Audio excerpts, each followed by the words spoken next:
Hi viewers, welcome to our channel.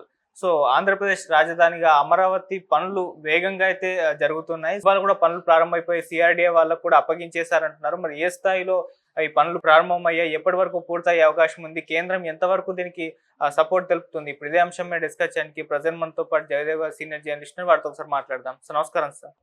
Sir 10 ఏళ్లుగా మరి ఆంధ్రప్రదేశ్ కు రాజధాని లేకపోవడం మనం చూస్తాం సార్. ఇప్పుడు అమరావతిని రాజధానిగా చేస్తామన్నారు, అందుకు కేంద్రం ఆమోదం తెలిపింది, దానికి ఫండ్స్ కూడా అరేంజ్ చేసేసింది. సో ఇప్పుడు పనులు అంతా కూడా వేగంగా జరుగుతున్నాయి, సిఆర్డీఏ వాళ్ళకు కూడా అప్పగించేశారని చెప్తున్నారు. మరి ఏ స్థాయిలో ఈ పనులు జరుగుతున్నాయి, మరి ఎప్పటి వరకు పూర్తయ్యే అవకాశాలు ఉన్నాయి, ఏం చెప్తారు సార్ అమరావతి గురించి? అమరావతి ఆ పేరు మరికొద్ది రోజుల్లో మారుమోగబోతుంది. ఎందుకంటే ఒకసారి ఎవరో ఒక పెద్ద ఆయన అక్కడ ఒక ఆర్టికల్ కూడా రాశాడు. ఈవెన్ బ్రహ్మంగారి కాలజ్ఞానంలో కూడా రాబోయే రోజుల్లో ఆంధ్రుల రాజధాని అమరావతి అని కూడా ఆయన రాశారని, అలా కాకపోయినా మన శాతకర్ణి, గౌతమీపుత్ర శాతకర్ణి కూడా అమరావతిని రాజధానిగా చేసుకొని ఏలిన ఘటనలు ఉన్నాయి. ఇక్కడ నుంచి ఉజ్జయిని వరకు కూడా శాతకర్ణి పరిపాలించారు అన్నట్టు కూడా దానికి సంబంధించి కొన్ని నమూనాలు కూడా దొరికాయంట. సో అమరావతి అనేది పురాణాల్లో కానీ, పురాణాల వరకు కాదు, పూర్వం రోజుల్లో అంటే కొన్ని దశాబ్దాలు కాదు, శతాబ్దాల కిందట, కొన్ని వందల సంవత్సరాల కిందట అది ఉండేదండి. సో ఆ ప్రభావం ఏదైతే ఉంటుందో, స్థల ప్రభావం అంటారు చూస్తారు, అది ఉందేమో. లేదంటే చంద్రబాబు నాయుడు గారు ఎన్నో అనుకొని అటు రాయలసీమ వాళ్ళకి ఇటు కామన్గా ఉంటే ఒంగోలు బెటరా, లేదా వైజాగ్ క్యాపిటల్ చేద్దామా, వైజాగ్కి విజయనగరం ప్లేస్ ఎక్కువ ఉంది గవర్నమెంట్ కాబట్టి అక్కడ ఉందా, నేను రకరకాల ఆలోచనలు చేస్తూ మళ్ళీ ఇక్కడ చేశారు. విజయనగరం వైజాగ్ చేయడం వల్ల ఏమంటే, Vizag already established city, already developed city. ఇకపోతే ఒంగోలు అవి చేయడం వల్ల మరలా ఉత్తరాంధ్ర ప్రజలకి చాలా దూరం అవుతుంది క్యాపిటల్. రాయలసీమ వాళ్ళకి బెనిఫిట్ ఏంటంటే, ఒక్క ఆంధ్ర రాజధాని దూరం అనే మాటే కానీ మిగతా అన్ని విషయాల్లో అటు బెంగళూరుకి కానీ ఇటు చెన్నైకి కానీ వాళ్ళు ఎక్కువగా కనెక్టింగ్ అయి ఉంటారు. సో ఇంత place CRDA, capital region development అథారిటీకి అనుకూలించే ప్లేస్ ఏది అని తలలో కొట్టుకొని సర్వే చేస్తే తీవ్రంగా తేలింది అమరావతి. ఒక సింగిల్ డేలో డిసైడ్ చేసింది కాదు, చాలా దానికి అనలైజ్ చేశారు.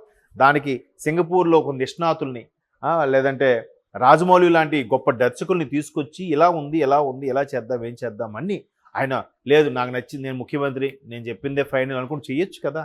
కాదు, ఇప్పటి జనరేషన్, ఎప్పుడు యంగ్ జనరేషన్ థాట్స్, ఇప్పుడు వచ్చే మేధావుల యొక్క అభిప్రాయాలు ఎలా ఉంటున్నాయి, అవి సేకరించి క్రోడీకరించి పెట్టుకున్న కాన్సెప్ట్. సో ప్రమాణ స్వీకారం చేయకముందే కూటమి ప్రభుత్వం 164 వచ్చే అని తెలియగానే బాబు గారి ఢిల్లీ వెళ్ళే ముందు చెప్పిన ఫస్ట్ మాట, ముందు అమరావతి రేజర్ని క్లీన్ చేయండి. ఊరికే ఎక్కడెక్కడ చెత్తలు పడేసి బహిర్భూమికి వెళ్ళి కంపు చేసేసారు, కావాలని కంపు చేశారు.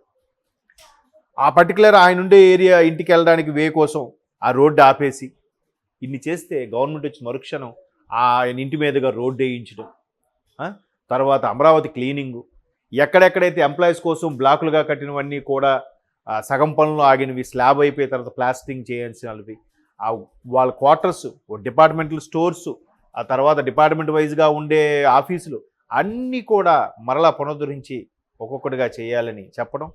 గవర్నమెంట్ వచ్చిన 5 నెలల్లోనే మరలా ఆ సిఆర్డీఏకి సంబంధించి ఒక కలెక్టర్ స్థాయి వ్యక్తిని నియమించడం, ఆయన ఆదేశాల ప్రకారం ఆయన ఫుల్ పవర్స్ అంట.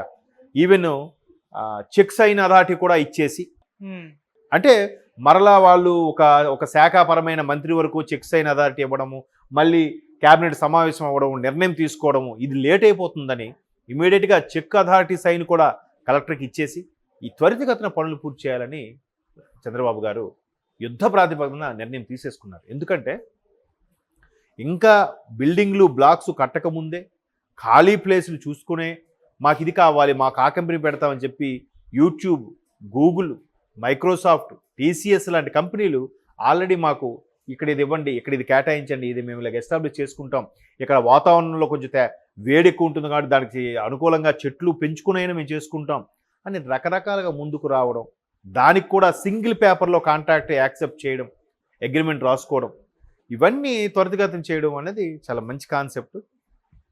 చూస్తారు అసలు చాలామంది ఇప్పటికీ అనేది ఏంటంటే, అరే 14లో బాబు గారు వచ్చినప్పుడు 19లో కూడా ఆయనకు ఒక్కసారి ఛాన్స్ ఇచ్చేసి ఉంటే అంత సెట్ అయిపోయేది కదా, అనవసరంగా ఇచ్చారు అని ఇప్పటికీ తలపట్టుకున్న వాళ్ళు చాలామంది ఉన్నారు. కోర్స్ అది బాధపడితే కానీ బోధపడదు అన్నట్టు అందరూ ఏమైనా ఎక్స్పెక్ట్ చేశారంటే, సరే చంద్రబాబు నాయుడు గారు చేసిన దాన్ని జగన్మోహన్ రెడ్డి గారు ఒక బిజినెస్ మ్యాన్ కాబట్టి ఈయన వస్తే మరి కాస్త ముందుకు తీసుకెళ్తాడు, రాజకీయాలు వేరు వ్యక్తిగత విషయాలు వేరు కదా. ఇప్పుడు రాజశేఖర రెడ్డి గారు చంద్రబాబు గారు ఉన్నప్పుడు ఎలా ఉండేది, ఆయన ప్రాజెక్టులు ఈయన తీసేయడం, ఈయన ప్రాజెక్టులు ఆయన తీసేయడం ఉండేది కాదు, కంటిన్యూ అయ్యేది. ఓఆర్ఆర్ ఉంది, అది చంద్రబాబు నాయుడు గారు టైంలో కాన్సెప్ట్. రాజశేఖర రెడ్డి గారు వచ్చేసి జస్ట్ ఆ రూట్ మ్యాప్ మార్చేయడం కానీ ఆయన క్యాన్సిల్ చేయలే. శంషాబాద్ ఎయిర్పోర్ట్ ఉంది, చంద్రబాబు నాయుడు గారు నానా ఇబ్బందులు పడి, ఆయన ఎవరు అశోక్ గజరాజు గారు విమానయాన శాఖ మంత్రిగా ఉన్నప్పుడు మొత్తానికి చెప్పి ఒప్పించి చేయించుకొని అంతా చేసిన తర్వాత ఈయన వచ్చి రెబ్బన్ కటింగ్ చేసి రాజీవ్ గాంధీ ఇంటర్నేషనల్ ఎయిర్పోర్ట్ అని ఇస్తాడు రాజశేఖర రెడ్డి. అది చంద్రబాబు నాయుడు తీసుకొచ్చాడు కాబట్టి ఎయిర్పోర్ట్ సగంలో ఆపేయండి అని చెప్పలేదుగా. కాకపోతే బాధాకరమైన విషయం ఏంటంటే, డొమెస్టిక్ ఎయిర్లైన్స్కి ఈ రోజుకి ఎన్టీఆర్ విమానాశ్రయం అని ఉంది, దాన్ని ఇంటర్నేషనల్ చేసినప్పుడు ఎన్టీఆర్ ఇంటర్నేషనల్ చేయాలి, కానీ డొమెస్టిక్ది అలాగ ఉంచేసి ఇంటర్నేషనల్ మాత్రం రాజీవ్ గాంధీ ఇంటర్నేషనల్ ఎయిర్పోర్ట్ అని పేరు పెట్టారు.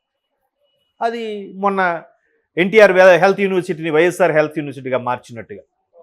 సో అట్లా కొన్ని మార్పులు చేర్పులు చేశారు తప్ప ప్రాజెక్టులు క్యాన్సిల్ చేసి. జగన్మోహన్ రెడ్డి గారు వచ్చి ఏం చేశారు, ఆ గవర్నమెంట్లో ఉన్నప్పుడు అమరావతి అంటే మాకు ఓకే అన్న మనిషి గవర్నమెంట్ రాగానే ప్లేటు మార్చేసి 3 రాజధానులు, కొన్ని 3 రాజధానులు కూడా క్యాపిటల్ ఏమి కట్టాడా, కట్టలే. ఫస్ట్ 2019 ప్రమాణ స్వీకారం, 2019 దసరా తర్వాత వైజాగ్ క్యాపిటల్ అక్కడి నుంచే రూలింగ్ ఉంటుంది అన్నారు. 2019 దసరా అయిపోయింది, 2020 ఉగాది, 2020 దసరా, మళ్ళీ 21 ఉగాది, 21 దసరా, 22 ఉగాది, 22 దసరా, 23 ఉగాది, 23 దసరా కూడా అయిపోయింది. ఈసారి డిసెంబర్లో గ్యారంటీ అన్నారు. అంటే ప్రజల దృష్టిని మరల్చడానికి ఏమీ చేయకుండా కేవలం వాళ్ళకి పథకాలు పడేస్తే తినుంటారులే అనే కాన్సెప్ట్లో ఉండిపోయి ఏమీ చేయకుండా ఉందామని ప్లాన్ వేశారు.